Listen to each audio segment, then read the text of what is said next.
Glenn Kleiber from Hawaii writes in. He says, "What did you see from E3 that had you pretty disappointed? Biggest disappointment from E3." Does anything stand out for you guys? Go ahead, Reiner. You've got an idea. Yeah, one in particular was Resident Evil 7. Interesting. Okay. Capcom, if you're listening, if you're out there, I think one person is. Tim Turney. stop experimenting with Resident Evil. What? And doing episodic and Umbrella Corps. that? Okay. all this okay, crap. that side, yeah. Stop. Just the demo format? As Andy said earlier, if only they had a formula that worked. That everyone liked. Resident Evil 4? No, I mean, Yeah. Well, they tried to. I mean, Revelations 2 was very much. It seems like Revelations series is going but they for took that. it off. They took it off the sequel, which everyone's not going to pay as much attention to one that's not Resident Evil X number, right? They're just Right. not going to. And that was the one that was installments, right? Too. I mean, Yeah, so it's episodic. like, oh, well, we tried this weird thing. It's That's true. totally this is the fault, and it's like And I think Mercenaries and an Umbrella Corps. There's always going to be dumb spin-offs. But I mean, the demo, it let people play it right away. Isn't that a good thing? It is, but that demo's not even a part of the game, and they still haven't even shown what the main game's going to be. It's a different character, a different setting. Yeah. It's going to be first person, and I thought, as I was watching, again, this was a part of the Sony press conference where you didn't know what you were watching. Nobody knew they were watching a Resident Evil reveal. Yeah, on And as that. I was watching, it was in that VR section where I was like, okay, it kind of looks like a bad Condemned, kind of an indie Condemned. And I was like, okay, it's got the dumb mannequin thing like Condemned. It just doesn't look that intense. And then when I played it, I was like, wow, like this is their idea of scares, was kind of like I go over to the piano, and as I'm about to interact with it, the lid closes. I was like, okay. And then I go into the kitchen, I open up a microwave, and there's a dead bird in there, and I'm like, Yeah, I mean, it's like, ooh. And Whereas that demo PT, you were is- scared that the PS4 was going to come alive. PT, like a and head devour rolls your out of a door. You're like, what the hell? well, it's just they were very campy Yeah. like scares. That, you Okay. know, I mean, like it was more haunted like house, like Yeah. small town haunted house scares. And then when they get to the story, finally, like after I explore this kind of dumpy house for a bit, that's not really doing anything to me. It's like, hey, we're three thrill seekers, we're ghost hunters, we're going into this house, and you're like, okay, I'm a part of this. spoiler alert. And then it goes into that, and then there's one legitimate jump scare. I would say is there's a guy, and you go down the hall, and he's gone. So and for their then- messaging of like, hey, scares are back, everybody, you're just not buying it based on No, the demo. and I yes, I like the idea of maybe going first person and trying something different, but it doesn't feel anything like it feels so disconnected from Was that it series. scary? Would be my question. I thought it was Kim. pretty predictable. I mean, it got me towards the end. I saw you freak out on that test chamber Yeah, a little at the bit. end, at Okay. the end. But I would say throughout it, when you're there and the guy has his back to you, you're like, oh, there's my friend. You knew when you tapped him that he was gonna turn around and not be, It's not the like Resident same. Evil to have something slowly turn Well, around here, and look here, horrifying. I think yeah. here's the problem. Like, obviously, they were going for a PT vibe, but PT was like its own thing, and it did things so well that any imitation of that isn't gonna completely work for me. It's like a leapfrog take but- on PT. I do like as I was saying in the test chamber, I do like them going back to like trying something different and going in that more scary direction. Because I want the scares brought back. Yeah. But I wasn't sold by that demo that was going to be, because as we said, like the demo is not what's actually in the game. Right. Yeah, and just that- kind of like a teaser of what they're kind of going for with tone and vibe. And when they told me that, I interviewed the director. When they told me that, I almost hugged him. I was like, "Oh, thank God that's not in the main game, because that was bad." But I Like, mean, people- I thought it was really bad. People like it. Yeah, There there's seems a to fan be. base out And there. I'm sure I didn't play it in VR. I don't know if you guys did. I did. You did? Mm-hmm. Did you find the experience? I mean, I mentioned earlier it gave me a headache and made me feel ill. That was what. Yeah. Those things aside, Yeah. I mean, I don't want to get too much into it there for anyone that may want to play it, but I think there were 2 items to find, like keys that moved the story forward. Everything else was me watching and just being a camera moving throughout the world.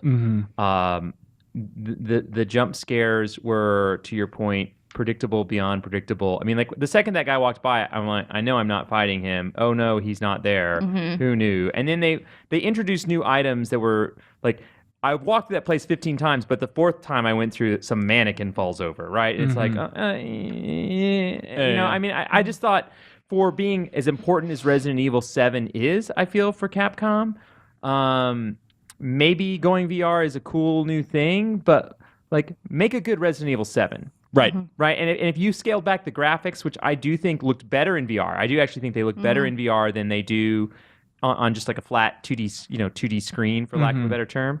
But I don't think it looked that great. Do you know what I mean? I don't think it looked as good as PT, if we're going to use that as any kind of like bar. And I don't think it had that much to gain from being in VR, at least at this point. So it has a lot to prove to me. Sure. Let's put it We that got a way. lot of disappointments to get through those. Anybody else Sure. have one that jumps out?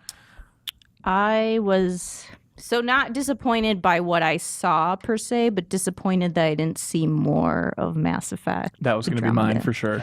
And me and Joe love to fight, so this shouldn't surprise anyone. But we were just arguing about this upstairs. He's like, "How could you not watch that trailer and feel like why? How could you be disappointed after that?" And I was like, "Well, after they delayed it to 2017."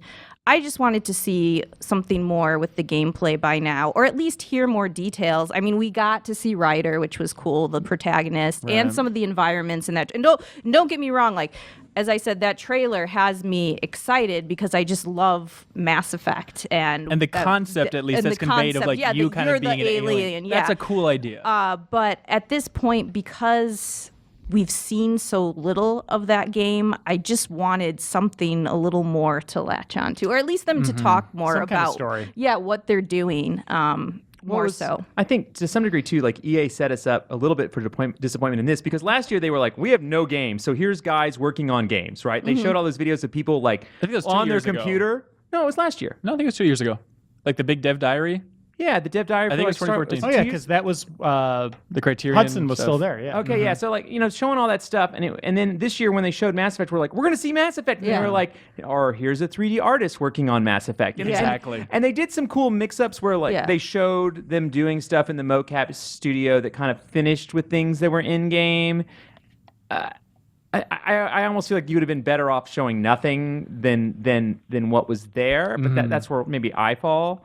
But I mean, I think you can't help but be disappointed just because there's no story there. It was just like guys talking about, yeah, we're working on it. Hey, it's being worked on. There's a Mad Here's the Max thing looking that a we're working sorry. on, and so I'm with you, but I like arguing with Joe as well. So Oh my gosh, I was so frustrated. I was like, Yeah. what do I, like, yes, I'm disappointed. I've been looking forward to that game for a while now. I was sad when it got pushed back to 2017. I expected it, but I still was like, oh man, now I have to wait longer to play it. And I thought E3 was their time to kind of talk about, more with it and why that, they wanted to go that way. Other than being like, oh, it's going to be more open. Yeah. But I mean, to be fair, by the way, I just want to point out that like I'm disappointed in what they showed as like the way they showed it and as a trailer, but the little snippets I saw looked great. Like Yes. I like not to be like negative that's about what it. I'm saying. What I saw, was think like, that's what else is frustrating but is just- it's like the stuff looks great. I just want a little more. Just like those 4 seconds of Visceral Star Wars game look great, but I think we're all Exactly, expecting a little something the else. one freaking environment that they showed with walking through. I was like, damn. You know that was the cantina, right? Was it really? Yeah, he was walking out of the cantina.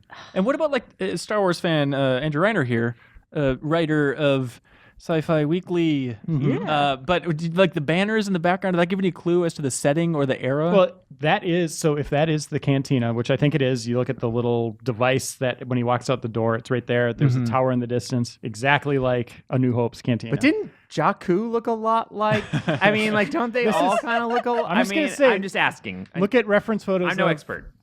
It's totally the cantina. Okay. So if you look at that again, you'll see there's kind of this awning up top with the flags coming down, Right. the Imperial insignia. And then spray painted next to that one, I don't know if you saw it, there was a Rebel insignia. So it looks like there was a war there. So we'll see. Maybe that's part of the conflict. Maybe it's the Galactic War? Maybe they're going into that. Or maybe there was an angsty teenager who does graffiti. Could be. I remember you really going to the mat though, being like, Han Solo game.